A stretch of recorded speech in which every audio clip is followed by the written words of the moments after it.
Yes please అధ్యక్ష please అధ్యక్ష please కూర్చోండి. అధ్యక్ష నా మీద 5 మంది లేశారు, నా మీద ఆరోపణలు చేశారు. జగన్మోహన్ రెడ్డి ఒకటి అడుగుతా ఉన్నా అధ్యక్ష, ఒకటి అడుగుతా ఉన్నా, సిబిఐ కోర్టులు నన్ను ఏమన్నా దోషిగా ప్రకటించాయా? మరి ఏ రకంగా వీళ్ళంతా నన్ను దోషిగా 43,000 కోట్లు అని చెప్పి అంటున్నారని చెప్పి నేను అడుగుతా ఉన్నా. ఏ ఆరోపణలు మీ దగ్గర ఉన్నాయని అడుగుతా ఉన్నా.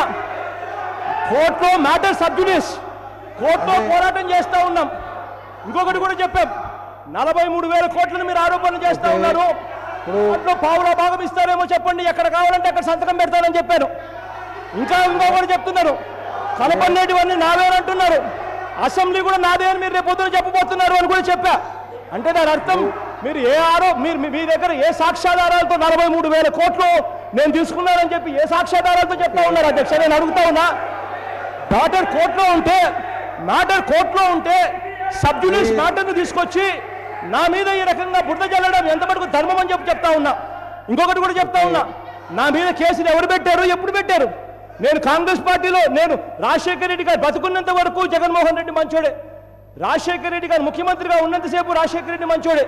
రాజశేఖర రెడ్డి గారు చనిపోయిన తర్వాత జగన్మోహన్ రెడ్డి కాంగ్రెస్ పార్టీ వదిలేసిన తర్వాత కాంగ్రెస్ పార్టీ చంద్రబాబు నాయుడు గారు ఇద్దరు తెలుగుదేశం పార్టీ ఇద్దరు కలిసి కేసులు పెట్టిన సంగతి ఈ రోజు మర్చిపోతే ఎలా కుదురుతుంది? జగన్మోహన్ రెడ్డి గారు